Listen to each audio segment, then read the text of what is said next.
은혜로운 찬양 감사합니다. 하나님을 경험하는 교회라는 제목으로 여러분과 함께 하나님의 말씀을 나누도록 하겠습니다. 여러분, 대한민국이 대단한 나라라고 생각하십니까? 자부심을 가지셔도 됩니다.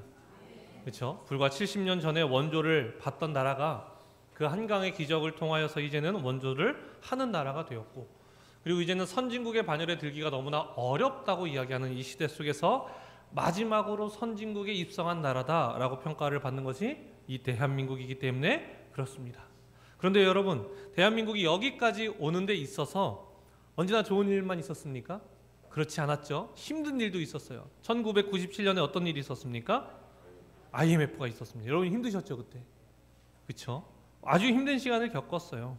정말 기라성 같았던 그 기업들이요, 줄도산을 하기 시작했고, 그 기업에 다니던 사람들은 하루아침에 직장을 잃기 시작했고, 정말 뉴스를 트는 것이 두려울 정도로 안 좋은 소식들이 우리에게 얼마나 많았는지 모릅니다. 그러나 우리 민족은요, 보면 위기에 강해요. 그렇죠? 위기에 강합니다. 그때 했던 운동이 아직도 기억납니다. 아나바다? 기억나시죠 여러분? 아나바다 운동? 아가 뭡니까? 아껴 쓰고, 나눠 쓰고, 바 뭐예요? 받아 쓰고, 바꿔 쓰고, 다시 쓰고. 그렇죠? 우리가 이 삶을 통해서 아껴보자, 정말 이 위기를 극복해보자 라고 했어요. 그러면서 또 하나 한 게 있습니다. 금모으기 운동이었어요. 여러분 4개월 동안 그 진행이 됐는데요, 몇 명이 참여했는지 아십니까? 350만 명이 참여했어요. 어마어마하죠? 그런데 보통 가정에서 돌반지랑 이런 것들을 가지고 나왔기 때문에 350만 명이 아니라 350만 가정이라고 이야기를 해요. 그러니까 훨씬 더 많은 인원이 참석했다는 것을 알 수 있는 거죠. 자, 그러면서 이때 모인 금의 양이 225톤이었다고 합니다. 그러니까 22만 킬로그램인 거예요. 금만. 어마어마하지 않습니까 여러분? 그래서 우리가 그 IMF로부터 빌린 금액의 총 10%에 해당하는 금액을 우리가 금으로 모았다라는 것이죠. 우리가 IMF로부터 벗어나야 한다라는 우리 모든 국민 안에 그 열망이 있었지만, 그 열망으로 끝나는 것이 아니라 그 열망이 금모으기 운동, 아나바다 운동으로 참여를 하면서, 그리고 그 책임감을 통하여서 거기에 참여를 하면서 우리가 실제로 원래 그들이 말한 기한보다 3년이나 빠르게 우리가 갚아야 할 돈을 모두 갚고 그 구제금융으로부터 벗어날 수 있었다라는 거예요. 여러분, 그런데요, 제가 이때를 생각하면서 조금 아쉬웠던 것은 무엇이냐? 지금 우리의 상황이 구호만 외치는 것 같아요. 우리가 어떤 고백을 합니까? 하나님의 말씀이, 하나님의 사랑이 이 땅 가운데 정말 많은 사람들이 하나님의 사랑을 알았으면 좋겠습니다. 하나님의 복음이 이 나라 가운데 온전하게 퍼져가기를 원합니다 라고 고백은 하고 있지만, 과연 우리가 그 IMF로부터 벗어나기 위해 우리의 금을 모으고 아나바다 운동을 했던 것처럼 과연 우리는 그 고백과 같이 살아가고 있는가? 그 고백을 이루기 위해서 우리는 무언가를 정말 하고 있는가에 대해서 우리가 돌이켜봐야 한다라는 겁니다. 오늘의 말씀은 우리가 어떻게 서야 하는지에 대해서 이야기합니다. 우리가 우리 입술을 통해서 고백하는 그 하나님의 나라가 이 땅 가운데 임하고 하나님의 사랑이 이 땅 가운데 임하기 위해서 우리는 어떤 책임을 가지고 있는지, 어떤 모습이 될 때 우리가 그렇게 살아갈 수 있는지에 대해서 이야기를 하고 있다는 거예요. 그래서 오늘 그것을 보려고 합니다. 우리가 지난 시간에는요 여러분, 야곱의 장자 수업에 대해서 보았어요. 앞으로 계속 장자 수업을 보려고 했는데, 여러분 성경은요 시간 순으로 나열도 되어 있지만 중간중간에 사건 순으로 나열되어 있는 경우들도 있습니다. 그래서 25장의 이야기가 26장의 이야기보다 더 나중의 이야기예요. 그러니까 26장을 다루려고 하니까 이 야곱을 통해서 너무 멀리 가면 돌아오기가 어려울 것 같아서 오늘 먼저 이삭을 보고 가려고 하는 거예요. 야곱의 아버지 이삭은 어떤 시간을 보냈는가, 그리고 어떻게 하나님을 만났는지를 먼저 보도록 하겠습니다. 자, 우리 본문 1절 말씀을 함께 읽겠습니다. 시작. 아브라함 때 첫 흉년이 들었더니 이삭이 그랄로 가서 블레셋 왕 아비멜렉에 이르더니. 아멘. 자, 흉년이 들었습니다. 자, 그래서 어디로 갔어요? 그랄로 갔어요. 이삭은요 여러분, 사실 그랄로 가려고 한 게 아니에요. 어디로 가고 싶었을까요? 자, 아버지는 기근이 들었을 때 어디로 갔어요? 애굽으로 갔죠. 사실 이삭도 똑같이 애굽으로 가고 싶었어요. 그리고 그랄은요, 애굽으로 가는 그 길목이 바로 그랄이라는 곳이었어요. 블레셋 땅 그랄이었습니다. 자, 그러나 그때 하나님께서 나타나셔서 이삭에게 뭐라고 하시는가? 우리 2절 말씀 함께 읽습니다. 시작. 애굽으로 내려가지 말고 내가 내게 지시하는 땅에 거주하라. 아멘. 자, 어디로 가지 말라고 하세요? 애굽으로 가지 말라라고 이야기하세요. 그 말은 애굽으로 가려고 했다는 것이고, 하나님께서 원하시는 것은 내가 내게 지시하는 땅에 거주해라. 왜 그렇습니까? 하나님의 언약이 어디서 이루어지게 돼 있어요? 이 가나안 땅에서 이루어지게 되어 있기 때문에 내가 내게 지시하는 이 땅, 이 블레셋 땅이 아직은 가나안 땅 안에 있어요. 범주 안에. 그러니까 여기서 더 내려가지 마. 애굽으로 내려가지 마. 내가 너를 통해서 언약을 이룰 거야 라고 말씀하시는 거예요. 자, 여러분, 어떤 언약입니까? 우리 3절 말씀 함께 읽습니다. 시작. 이 땅에 거류하면 내가 너와 함께 있어 내게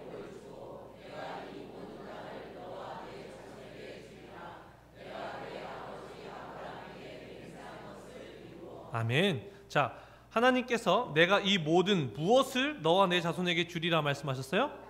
땅에 대해서 말씀하시죠. 자, 하나님께서 아브라함에게도 마찬가지고 야곱에게도 마찬가지고 땅과 또 무엇에 대해서 약속하셨어요? 자손. 4절 함께 읽겠습니다. 시작. 내 자손을 하늘의 별과 같이 번성하게 하며 이 모든 땅을 내 자손에게 주리니 내 자손으로 말미암아 천하 만민이 복을 받으리라. 아멘. 자, 하나님께서 말씀하시는 거, 땅을 주겠다, 그리고 자손을 주겠다. 즉 하나님의 언약이 너를 통해서 이루어질 것이고 너와 너의 자손을 통해서 천하 만민이 복을 받게 될 것이다 라고 이야기를 하는 거예요. 자, 지금 그랄 땅에서 하나님의 음성이 임했습니다. 자, 그럼 이제 하나님의 뜻대로 살아갈 것 같잖아요. 또 하나의 두려움이 찾아와요. 우리 7절 말씀 함께 읽습니다. 시작. 그곳 사람들이 그의 아내에 대하여 물음에 하였으니 리브가는 보기에 아리따움으로 그곳 백성이 리브가로 말미암아 자기가 두려워함이었더라. 아멘. 자, 여기서 말하는 것은 무엇이냐? 두려움이 찾아왔다라고 이야기하죠. 자, 아내가 어땠다? 아리따웠다. 여러분, 남자들은 보통 순종적인 여자를 좋아합니까? 아니면 리드하는 여자를 좋아합니까? 예쁜 여자를 좋아합니다. 아리따운 여자를 좋아하는 거예요. 그렇죠? 여기 명확하게 얘기해요. 아리따웠어요.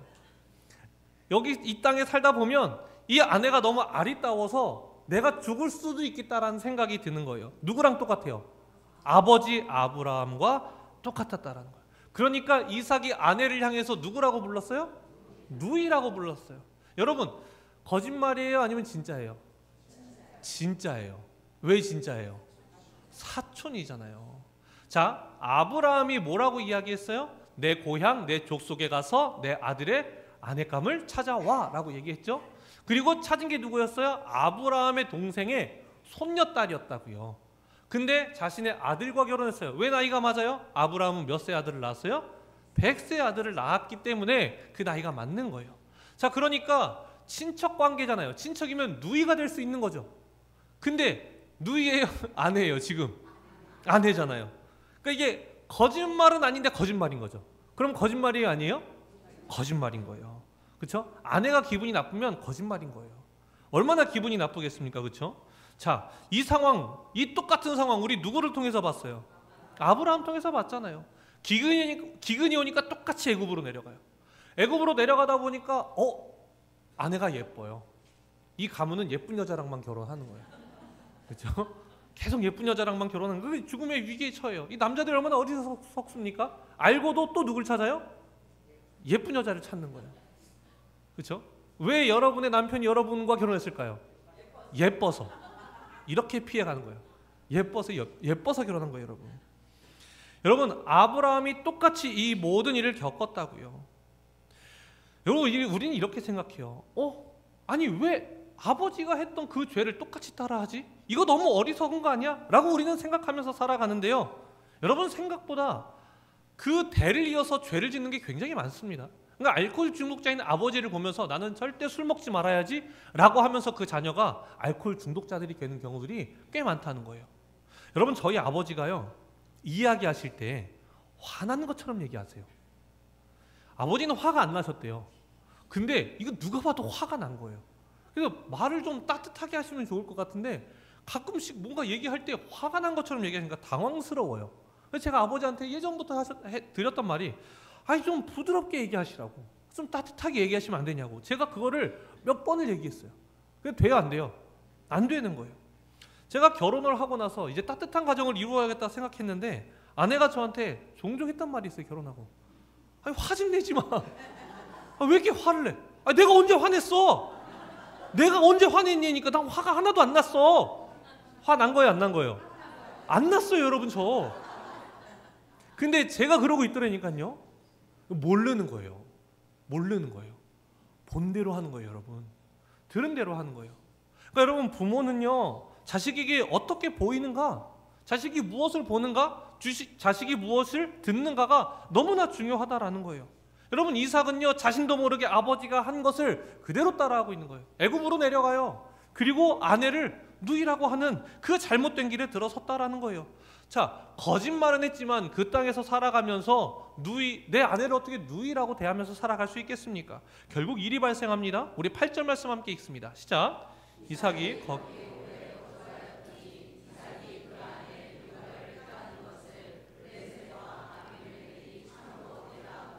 아멘.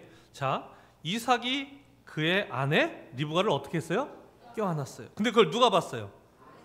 블레셋 왕 아비멜렉이 그걸 봤어요. 이 껴안는 게 형제간의 껴안음이 아니라 이 부부간의 껴안음이라는 게 느껴지는 거예요.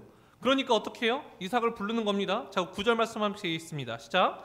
이에 아비멜렉이 이삭을 불러 이르되 그가 분명히 내 아내건 어찌 내 누이라 하였느냐.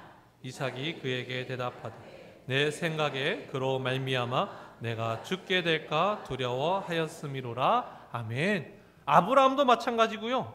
이삭도 마찬가지고요. 두려움이 참 많아요. 그렇죠? 두려움이 많아요. 그래서 아내를 누이라 하는 것이고, 그래서 자신의 생명을 부지하고 싶었다라고 솔직하게 이야기를 하는 거예요. 자, 그때 아비멜렉이 어떻게 이야기하는 게 이게 중요합니다. 우리 10절 말씀 함께 읽겠습니다. 시작.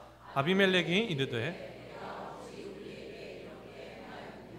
백성 중 하나가 내 아내와 동침할 뻔하였도다. 내가 죄를 우리에게 입혔으리라. 아멘. 여러분 여기서 중요한 표현은 무엇이냐? 내가 죄를 우리에게 입혔으리라 해요. 자, 하나님께서 이 가문을 복이 되게 하시는 이유는 무엇인가? 이 가문을 통하여서 모든 민족이 복을 받게 하기 위하여서. 어떤 복이에요? 세상의 복이 아니죠.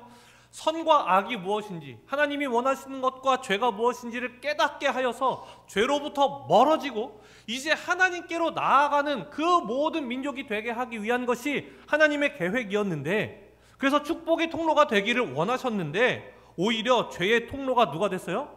이삭이 돼버린 거예요. 내가 우리에게 죄를 입혔을 수도 있어. 너 때문에 우리가 죄질 뻔했어. 너가 죄의 통로가 될 뻔했다고 라고 이야기하는 거예요. 축복의 통로가 되어야 하는 자가 죄의 통로가 될 뻔했다라는 거예요. 자, 여러분, 그렇다면 이제 이 상황에서 하나님은 이삭을 버려야 합니까? 복을 주셔야 합니까? 잘못했잖아요. 자, 다시 한번 생각해 보세요. 하나님이 약속하신 땅이라는 걸 알아요. 근데 어디로 내려가려고 그래요? 그 땅을 버리고 애굽으로 내려가려고 그래요. 자, 거기서 모자라서 또 어떻게 합니까? 하나님의 그 선을 선포해야 할 자가 죄를 짓게 하고, 그렇죠? 그런 일련들의 과정을 보았을 때 우리가 생각할 때 공의의 하나님이라면 지금 벌을 주어야 돼요? 복을 주어야 돼요? 벌을 주는 게 마땅하다고요. 마땅하다고요. 자, 그러나 그때 하나님 무엇을 주십니까? 우리 12절로 13절의 말씀을 함께 읽겠습니다. 시작. 이삭이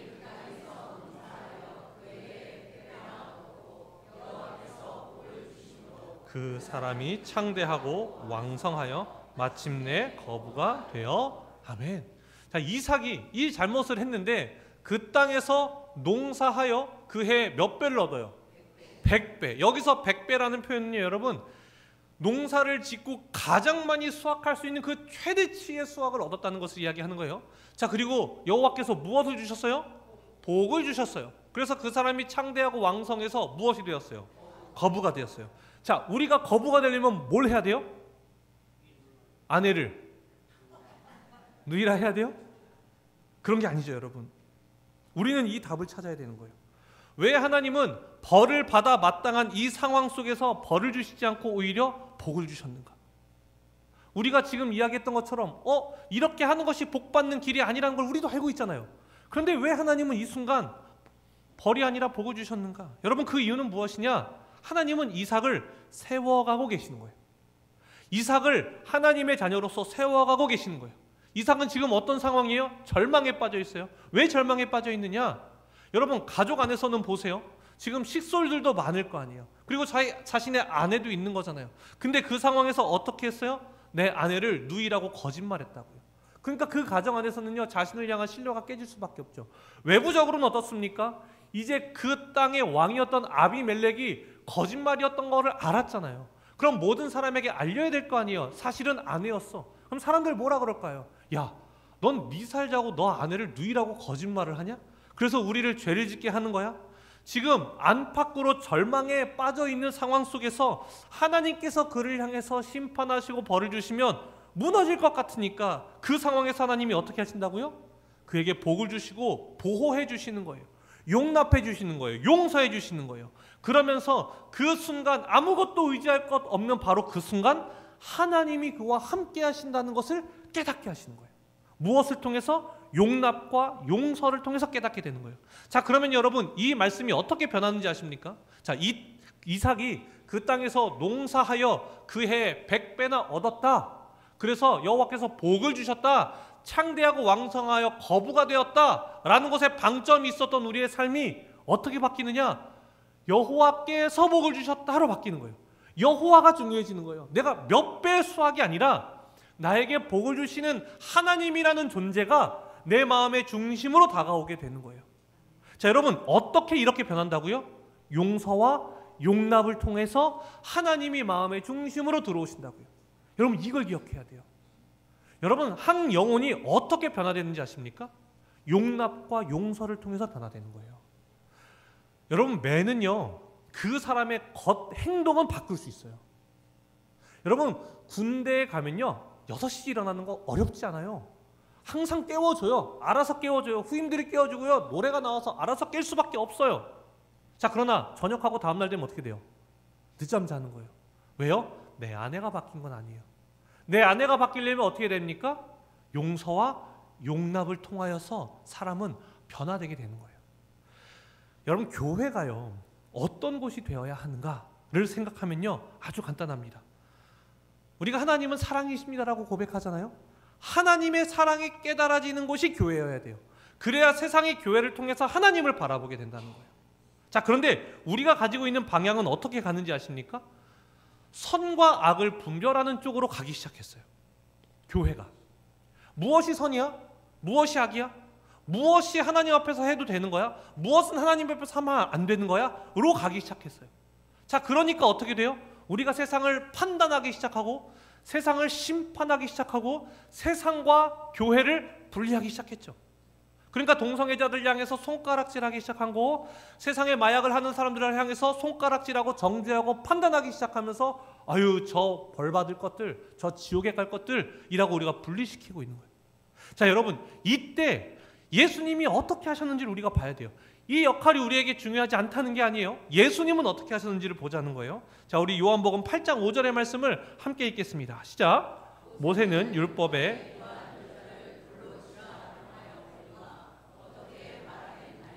아멘. 여러분, 이 상황이 무엇입니까? 지금 바리새인들이 가늠하다 현장에서 잡혀온 여자를 데리고 예수님 앞에 데리고 온 거예요. 자, 그리고 예수님 어떻게 할 겁니까? 라고 물어보는 거예요. 율법에는 이러한 여자를 돌로 치라고 명하였습니다. 돌로 치라고 할 거예요. 예수 당신은 지금까지 용서에 대해서 얘기했고 긍휼에 대해서 이야기했죠. 자, 그러니까 지금 뭐라고 얘기하겠습니까? 그러니까 예수님 입장에서는요, 지금 용서해 주라고 하면 율법을 안 지킨 자가 되는 거고, 그래 율법에 따라서 돌을 치라고 하면 지금까지 말했던 그 용서와 사랑이 없어지게 되는 거예요. 그러니까 무엇을 말해도 곤란한 상황 가운데 있었어요. 자, 그때 예수님 어떻게 이야기하십니까? 우리 7절 말씀 함께 읽겠습니다. 시작. 그들이 묻기를 마지 아니하는지라. 이에 일어나 이르시되 아멘. 너희 중에 죄 없는 자가 그러면 먼저 돌로 쳐봐 라고 이야기하는 거예요. 여러분, 예수님이 왜 이렇게 이야기하십니까? 너도 죄인이잖아요. 너도 죄인이잖아. 너가 죄인인데 왜 그 사람을 돌로 치려고 하는 거야? 라는 거예요, 여러분. 여러분, 우리 기억해야 되는 게 있죠. 우리는 지금 교회에 와 있고요. 우리는 예수 그리스도를 믿는 자들이에요. 그래서 우리는 예수 그리스도의 보혈로 덮였어요. 그래서 하나님이 보실 때 우리는 하나님이 보실 때도 죄가 없는 자예요. 왜? 예수님께서 우리의 모든 죄의 삭을 다 대신 지셨기 때문에, 치르셨기 때문에 가능한 거예요. 근데 여러분 안에 죄가 있어요, 없어요? 있죠. 죄인이 죄인을 치고 있다고요. 죄 없는 자가 돌로 치라라고 이야기하는데, 우리는 예수 그리스도의 의로 덮여서 하나님이 보실 때 너무나 정결하다 이야기 되는 것이지, 우리 안에 누군가를 판단하고 정죄할 만한 자격과 능력이 없다고요. 근데 교회가 어떻게 하기 시작했어요? 무엇이 선이야? 무엇이 악이야? 너 그거 선이야. 세상은 악이야. 자꾸 분별하기 시작하고 판단하기 시작하고 정죄하기 시작했다라는 거예요. 여러분, 그게 중요하지 않다는 게 아니에요. 순서가 있다는 거예요. 순서가. 해야죠. 무엇이 선인지 악인지 명확하게 알아야죠. 그러나 먼저 예수님은 무엇을 하시는 거예요? 보호해 주시는 거예요. 그 수치 가운데 있는 자, 가늠하다 현장에서 잡혀왔어요. 여러분, 예수님이라고 그 사람이 잘못한 걸 왜 모르셨겠습니까? 현장에서 그 수치감을 가지고 나온 그 여인을 향해서요, 보다듬어 주는 거예요. 먼저 보호해 주시는 거예요. 그리고 나서 어떻게 이야기하십니까? 우리 11절 말씀 함께 읽겠습니다. 시작. 대답하되 주여 없나이다.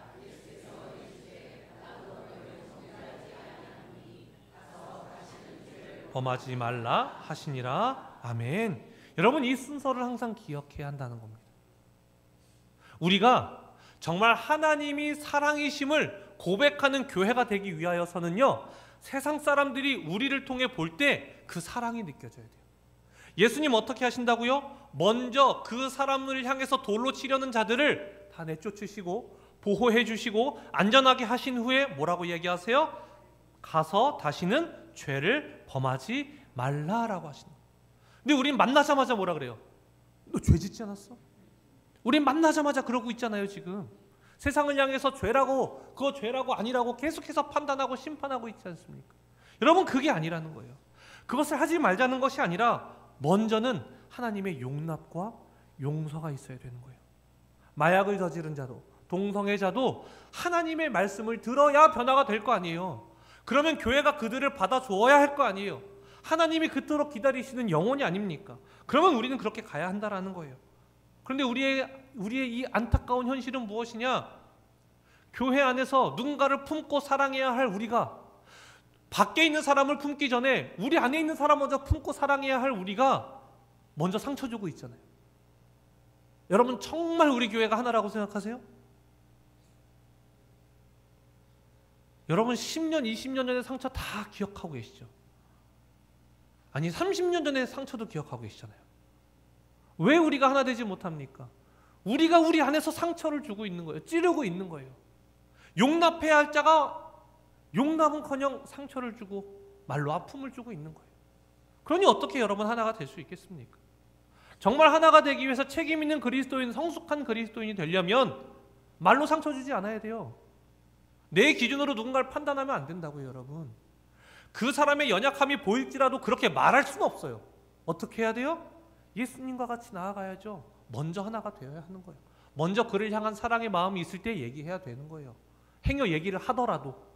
근데 어떻게 돼요? 그 말 못 참으시는 분들 계시죠? 조심하셔야 돼요. 난 말해야 되는 사람들이 있어요.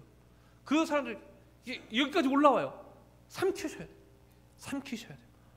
그 말은요, 상처밖에 안 남는 거예요, 여러분. 우리는 품어야 될 사람이라니까요. 근데 왜 우리는 상처 주고 있는 것입니까? 여러분, 아브라함이요, 기근을 통해서 애굽으로 내려가고 아내를 누이라는 그 비참한 상황 속에서 하나님이 다시 사라를 되돌려 놓으셨을 때 네겝으로 올라가요. 하나님, 저는 더 이상 저를 신뢰할 수 없습니다. 이삭도 마찬가지입니다. 야곱도 마찬가지죠. 내가 장자 한번 돼보겠다고 어떻게 했어요? 형을 속여요. 형의 약점을 공략해요. 배고픔 못 참지. 형, 나한테 장자 팔아. 맹세해. 이젠 아버지까지 속이죠. 계획 철저히 하고 가서 아버지를 속여요. 근데 거기서 어떻게까지 해요? 하나님의 이름까지 팔아먹지 않습니까? 그런 상황 가운데 있는 것이 바로 야곱이었어요. 그런데 그런 야곱을 질책하지 아니하시고 꿈속에 나타나셔서 만나주시는 거예요. 언약을 선포하시는 거예요. 그 용납과 용서를 통해서 사람이 변화가 되는 거예요. 여러분 사람은 그렇게 변화돼요.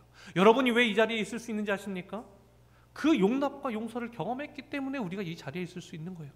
그러니까 우리가 내 힘과 능력으로 누군가를 용납하는 것이 아니라 내가 받은 은혜로 용납하는 거예요.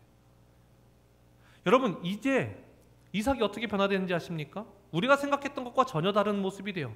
우리 14절로 15절의 말씀 함께 읽겠습니다. 시작. 양과 소가 때를 이루고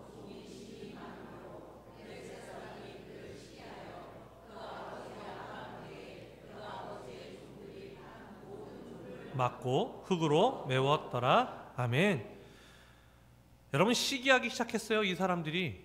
왜요? 저 못난 사람이, 저 찌질한 사람이, 아내를 누이라고 하는 사람이 농사를 지었는데 자기만 너무 잘 되는 거예요. 100배의 수확을 얻기 시작하는 거예요. 야, 쟤 뭐야? 시기하기 시작해요. 그러니까 어떻게 한다고요? 그 아버지의 종들이 판 모든 우물을 막아버리고 흙으로 메워버렸다고요. 여러분 이 당시에 물이 얼마나 중요합니까? 물은요 여러분 그냥 마시는 것 이상의 의미예요. 생명이 거기서 나는 거예요. 여러분 먹지 못하면 가축도 사람도 살 수가 없어요. 삶의 중심이라고요. 그것도 심지어 아버지께서 물려주신 유산안이 아닙니까? 그런데 그 우물을 그 사람들이 막았어요. 그 말은 뭐예요? 너 이 땅 떠나. 너 아니면 우리랑 전쟁하게 될 거야. 우리 너 가만두지 않을 거야 라는 반응이에요. 이게 선전포고와도 같아요. 자, 그때 이삭이 어떻게 하는지 아십니까? 우리 18절 말씀 함께 읽겠습니다. 시작. 그 아버지 아브라함 때 팠던 우물들을 다시 팠으니 죽은 후에 블레셋 사람이 그 우물들을 메웠습니다. 이삭이 그 우물들의 이름을 그의 아버지가 부르던 이름으로 불렀더라. 아멘. 이삭은 어떻게 하는가? 아버지가 팠던 그 우물을 다시 파기 시작하고요. 아버지가 부르던 이름으로 다시 불러요. 왜냐? 자신은 이제 언약의 계승자라는 거예요.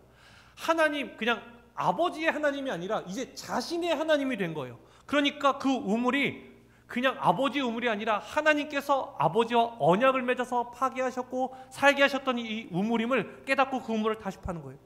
근데 여러분 말씀을 계속해서 보면요, 이걸 또 메워요. 그러면 또 파요. 그리고 또 메워요. 그럼 또 파요. 근데 싸우냐? 안 싸워요. 왜 안 싸우는지 아십니까 여러분? 이제 이삭은 깨달은 거예요. 이 우물이 언약을 계승하는 것이지만 이 우물이 자신을 살리지 않는다는 걸 깨닫는 거예요. 나를 살리는 것은 이제 하나님이라는 고백이 있기 때문에 그 반복되는 것을요 계속해서 파내려가는 거예요. 나는 언약을 지키는 자다. 이 우물이 언약의 계승이지 이것이 나를 살린다는 고백이 아니라는 거예요. 나를 살리는 것은 하나님이라는 것을 깨닫게 되는 겁니다. 어떻게 이렇게 변했다고요 여러분?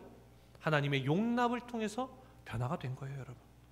우리가 이제 어떤 삶으로 나아가야 하는가? 우리 교회는 어떤 교회가 되어야 하는가?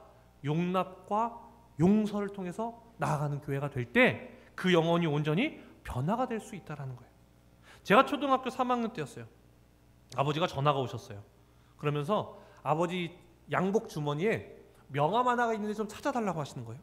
그래서 찾으려고 이렇게 주머니를 들어서 꺼내 보니까 거기 뭐가 있어요? 돈이 있어요. 1,000원짜리와 5,000원짜리가 아름답게 섞여 있었어요. 근데 누나와 먹고 싶은 아이스크림이 있었는데 도저히 사 먹을 방법이 없지 않습니까? 사주실 것 같지도 않고 그렇다고 돈이 있는 것도 아니고 근데 자꾸 주머니가 생각이 나는 거예요. 그러면서 이제 한 5일에 한 번씩 누나와 함께 아이스크림을 맛있게 사 먹기 시작했어요.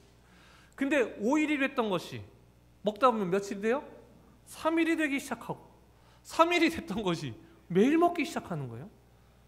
그럼 어느 날 평소와 다름없이 주머니에 손을 넣었는데 아무것도 안 잡혀요. 옆에 바지에 주머니를 넣어도 아무것도 없어요. 걸려있는 바지가 한 4-5개가 되는데 주머니에 돈이 하나도 없는 거예요. 그때 제가 깨달았어요. 아버지가 하셨구나. 그런데 아무 말씀 안 하셨잖아요. 그 말은 뭐예요? 너 더하면 죽어. 제가 그걸 깨달았어요. 그 말은 뭐예요? 지금까지는 용서해 줄게. 저는 그 용서를 깨달았어요. 초등학교 3학년 때. 그래서 다시는 아버지의 주머니에 손을 넣지 않았어요. 만약 혼났다면 그렇게 됐을까요?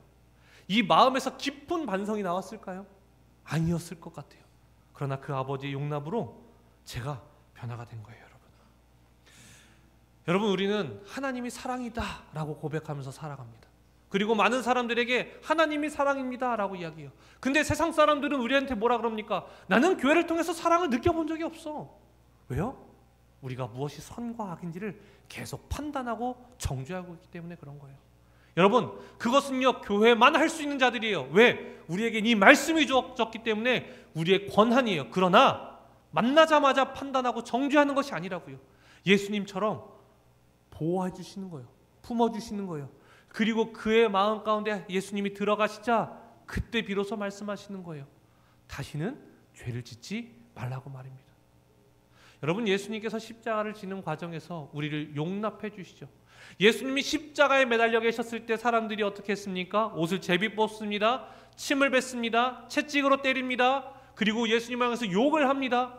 그 상황 속에서 예수님 뭐라고 하시냐요? 내가 너희를 향해서 내가 무슨 십자가를 지겠느냐? 라고 이야기하지 않으시고 하나님을 향해서 하나님, 저들이 몰라서 그렇습니다. 용납해 주시는 거죠. 그 과정을 통해서 우리가 여러분 이 자리에 있는 거예요. 우리가 어떻게 이 자리에서 하나님의 말씀을 들을 수 있는가? 끊임없이 부족한 우리를 향해서 끊임없이 용납해 주시는 하나님의 사랑으로 우리가 이 자리에 있는 거예요. 그러니 우리는 이곳에 있는 것이 은혜입니다. 우리가 더 나아서가 아니에요. 근데 우리가 누구를 향해서 정죄하고 판단하고 심판할 수 있겠습니까? 먼저는 사랑해 주는 겁니다. 먼저 용서해 주는 거예요. 먼저 용납해 주는 거예요. 그리고 그의 마음 가운데 하나님이 들어갔을 때에 하나님의 말씀으로 다스려 가는 겁니다. 다루어 가시는 거예요. 여러분, 저는 우리 베델교회가 그런 교회가 되길 소망합니다. 그리고 속회가 그런 곳이 되어야 합니다. 연약함이 고백되는 곳이 되어야 해요. 나 이만큼 잘 살았습니다. 나 이만큼 믿음이 좋습니다. 여러분, 믿음이 좋으면 우리가 얼마나 좋겠습니까? 큰 차이가 없어요. 오히려 교회가 언제 건강하게 서느냐? 우리의 연약함을 교회 와서 다 고백할 수 있을 때, 세상에서는 우리의 연약함을 고백할 때 우리를 짓밟지만 교회만큼은 나의 연약함이 온전히 드러나게 되고 그 온전히 드러난 연약함을 그 긍휼과 용납을 통하여서 온전히 하나가 될 때에 진짜 건강한 교회가 되는 거예요. 여러분, 이단들이 들어오면 우리 교회 뭘 흔들려고 할까요? 약점을 건들려고 한다고요. 그럼 그 약점에 동요되기 시작한다고요, 교회가. 그런데 만약에 그 약점을 우리가 품어주려고 한다면 아무리 이단이 들어와서 우리 교회를 벌려놓으려고 한다 한들 벌어지겠습니까? 우리는 계속 덮는 교회가 되는 거예요, 여러분. 저는 우리 베델교회가 그런 교회가 되었으면 좋겠습니다. 나 이만큼 했다라고 자랑하는 교회가 아니라 나 이만큼 연약하다라고 고백하는 교회. 근데 그 연약함을 고백하는 상황 속에서도 그 속회를 통하여서 그 연약함이 용납되어지고 서로를 사랑할 수 있는 교회. 저는 우리 베델교회가 그런 교회가 되길 소망합니다. 그리고 그런 교회가 될 때에 하나님이 사랑이십니다라는 그 고백이 세상 사람들이 우리 교회를 통해서 깨닫게 될 것입니다. 우리 베델교회 연약함을 고백하는 교회가 되길 소망합니다.